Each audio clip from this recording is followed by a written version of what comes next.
Assalamualaikum warahmatullahi wabarakatuh. Pada hari ini, kami ingin menerangkan tentang Perlembagaan Persekutuan adalah perlembagaan Islam. Pengenalan agama Islam sebagai agama persekutuan telah disenaraikan ke dalam bahagian 1 Perlembagaan Persekutuan. Islam mempunyai kedudukan yang istimewa dalam sistem perundangan dan sistem politik di Malaysia. Islam juga merupakan teras kepada lambang kepribadian kebangsaan yang berpaksikan kepada peruntukan di dalam Perlembagaan Persekutuan.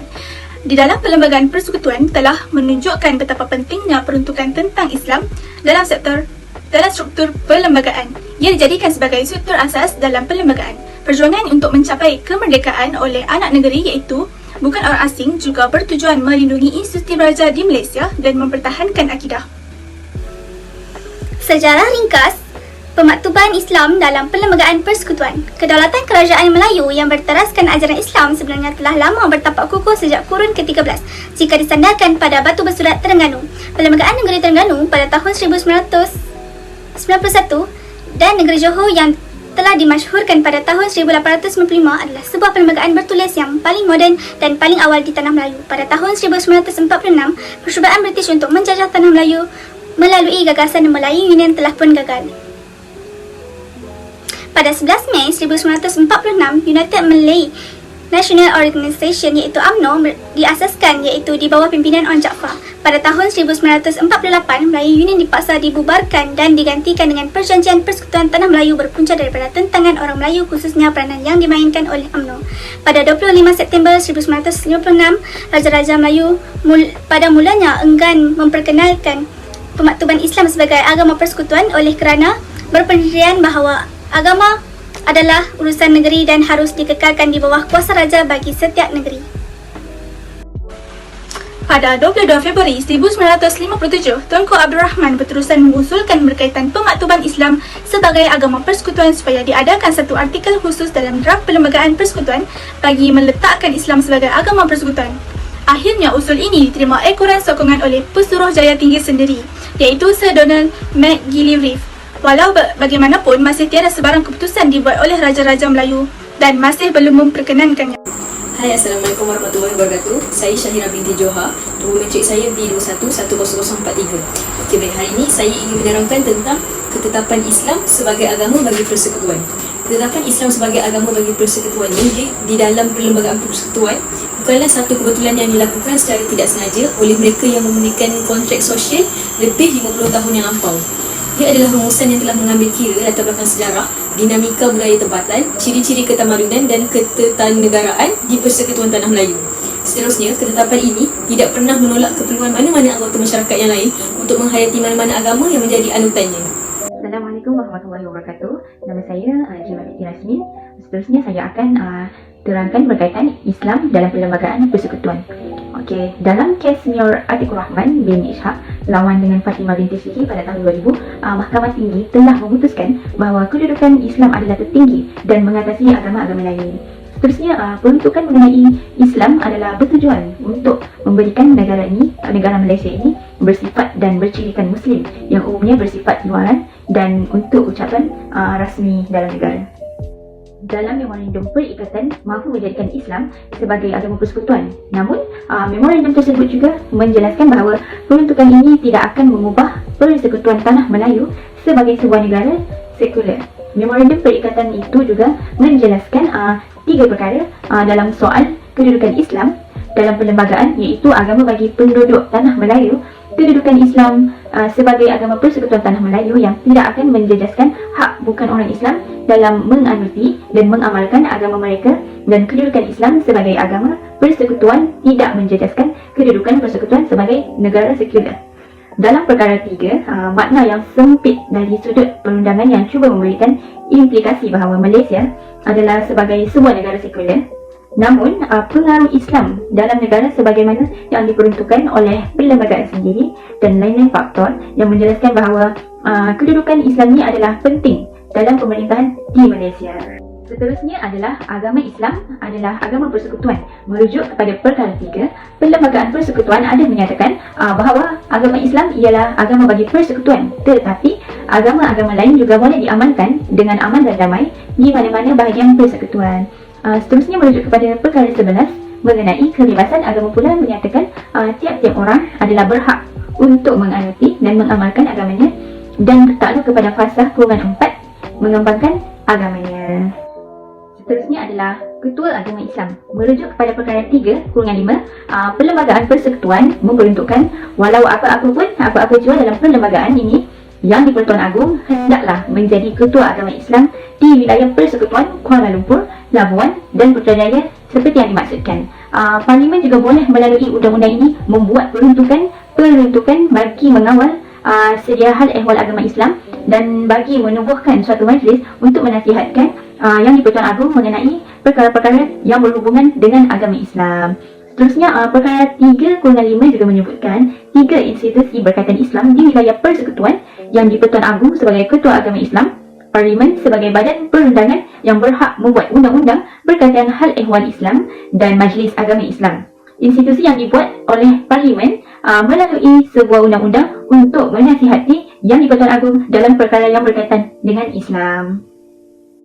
Seterusnya, di dalam perlembagaan persekutuan diperuntukkan beberapa perkara yang berkait dengan Islam. Di antara peruntukan penting yang berkaitan dengan kedudukan Islam ialah perkara 3, perkara 11, perkara 12 kurungan 2 dan 150 kurungan 6A 10. Secara sekali imbas, peruntukan tersebut ialah: yang pertama, pengisytiharan Islam sebagai agama rasmi bagi persekutuan, iaitu perlembagaan persekutuan. Yang kedua, hak kebebasan beragama. Yang ketiga, kebenaran menggunakan wang awam untuk tujuan-tujuan Islam. Seterusnya, yang keempat, kedudukan mahkamah syariah di dalam sistem perundangan. Yang kelima, pengecualian undang-undang Islam daripada undang-undang darurat. Dan yang terakhir sekali adalah penetapan hal ehwal Islam sebagai sesuatu yang terletak dalam bidang kuasa negeri. Okey, seterusnya berkenaan dengan perkara 3 kurungan 1. Pertama, perkara 160 memberi definisi Melayu sebagai seorang beragama Islam, lazim bercakap bahasa Melayu dan menurut adat istiadat Melayu. Menurut Tun Salleh Abbas, iaitu Melayu dan Islam ini adalah unsur yang bercantum dan tidak boleh dipisahkan untuk tujuan undang-undang dan perlembagaan. Yang kedua, yang di-Pertuan Agong dilantik daripada kalangan raja-raja di negeri-negeri Melayu, dan di dalam setiap perlembagaan negeri itu menghendaki rajanya seorang berbangsa Melayu, beragama Islam dan dari keturunan diraja. C. Di dalam sumpah memegang jawatan yang di-Pertuan Agong, beliau mengangkat sumpah dengan didahului lafaz wallahi, wabillahi, watallahi, dan dengan sesungguhnya, dengan sebenarnya memelihara pada setiap masa agama Islam dan diri tetap di atas pemerintahan yang adil dan aman dalam negeri, yang merupakan lafaz sumpah yang dikehendaki dalam agama Islam. Seterusnya, yang keempat, yang di-Pertuan Agong mengikut peruntukan perkara 3 kurungan 3 adalah Ketua Agama Islam di negeri-negeri Melaka, Pulau Pinang, Sabah, Sarawak dan juga wilayah persekutuan yang tidak mempunyai raja. Seterusnya pula adalah Raja dan Sultan di negeri-negeri yang beraja ialah Ketua Agama Islam bagi negeri masing-masing. Dalam menjalankan tugas sebagai Ketua Agama Islam, mereka mempunyai budi bicara dan tidak terikat dengan nasihat Majlis Mesyuarat Negeri, iaitu ESCO. Dan yang terakhir adalah menjadi tanggungjawab yang di-Pertuan Agong untuk melindungi hak istimewa orang Melayu seperti yang termaktub dalam perkara 153 Perlembagaan Persekutuan. Orang Melayu mengikut perlembagaan mestilah Islam, tetapi orang Islam tidak semestinya Melayu. Kes berkaitan, mahkamah memainkan peranan penting di dalam pentafsiran perlembagaan. Antara kes penting selepas merdeka ialah kes Cik Omar bin Cheso lawan Pendakwa Raya, kes Tioh Eng Hua lawan Kadi Pasir Mas, kes Lina Joy lawan Majlis Agama Islam Wilayah dan Anur, kes Mior Atikur Rahman bin Ishaq dan Or lawan Fatimah. Kes Syekh Omar bin Cheso lawan Pendakwa Raya. Hujah yang dibuat bagi pihak perayu-perayu ialah hukuman mati mandatori bagi kesalahan mengedar dadah berbahaya dan memiliki senjata api adalah bertentangan dengan ajaran Islam dan oleh kerana itu terbatal. Dihujahkan bahawa ialah kerana Islam adalah agama persekutuan, hukuman mati mandatori yang dikenakan kepada kesalahan itu yang bukan kesalahan hudud atau qisas mengikut undang-undang Islam adalah berlawanan dengan ajaran Islam dan oleh kerana itu tidak sah mengikut perlembagaan, di mana mahkamah memutuskan bahawa undang-undang Islam yang dimaksudkan dengan perkataan salah perkara-perkara yang melibatkan perkara-perkara rasmi dan hal-hal yang berkaitan dengan adat istiadat. Seterusnya, kes Tioh Eng Huat lawan Kadi Pasir Mas, iaitu seorang budak perempuan dari Kelantan berumur 16 tahun telah memeluk Islam atas kerelaan sendiri. Bapa dia tidak menyukai tindakan anaknya.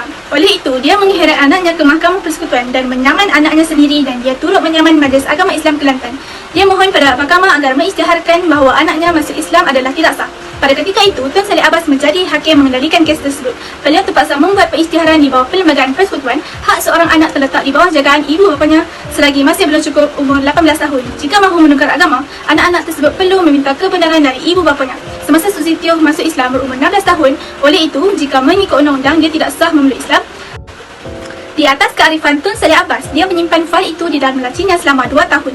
2 tahun kemudian selepas hari jadi Susityo yang ke-18 tahun, dia membuka kembali fail kes itu dan memberi peluang Susi isytiharkan agamanya sendiri. Susi dengan keadaan terketar-ketar dan sambil berkata, "Saya yang arif, kekal dalam agama saya masih nak nama Nur Alni." Maka Tun Sri Abbas mengisytiharkan Islamnya sah dan namanya Nur Alni. Okey, seterusnya saya ingin menerangkan tentang kes Lina Joy lawan Majlis Agama Islam Wilayah. Okey, dalam kes ni, kes Lina Joy, Hakim Mahkamah Tinggi Faizal Tambici memilih untuk melihat kaitan dan implikasi kedudukan Islam terhadap ruang lingkup kebebasan beragama. Beliau memutuskan bahawa apa yang didakwa sebagai hak seorang Melayu tu untuk meninggalkan agama Islam perlu dilihat dalam konteks Para 3/1 dan juga Perkara 160/2. Kedua-dua peruntukan itu tidak membenarkan orang Melayu murtad. Kes Lina Joy ni hanyalah sebuah keputusan Mahkamah Tinggi. Ia sangat tertarik dan signifikan kerana ia menggariskan bahawa ruang lingkup kebebasan beragama di bawah Perkara 11 diwarnakan oleh Perkara 3/1, iaitu sesuatu yang diperkukuhkan oleh beberapa peruntukan lain termasuk Perkara 160/2. Di dalam kes ni, Hakim telah mengambil pendirian yang berbeza dengan kes Cik Omar bin Cik Sok, dan ia lebih tepat kerana dapat menghujahkan dengan merujuk pada keseluruhan struktur perlembagaan. Selain itu, ia juga tidak bertentangan dengan konsep kebebasan beragama kerana kes Lina Joy ini melibatkan hak untuk dia murtad, satu hak yang kewujudannya meragukan. Kes Lina Joy juga lebih menjurus kepada hak kebebasan beragama. Tindakan Hakim Mahkamah Tinggi Faizal Tambici adalah betul dan tepat. Kes ni menunjukkan bahawa ruang lingkup hak kebebasan beragama boleh diterapkan di dalam perlembagaan. Kesimpulan, kedudukan undang-undang Islam dalam perlembagaan adalah terbatas kiranya terdapat mana-mana undang-undang Islam yang tidak selaras dengan perlembagaan, maka ia akan terbatal setakat mana yang bercanggah. Hal ini dapat dilihat dalam Perkara 75 Perlembagaan Malaysia. Walaupun agama Islam adalah agama rasmi persekutuan, namun demikian telah ditetapkan di dalam perlembagaan mengenai bidang kuasa undang-undang yang berkaitan dengan agama Islam.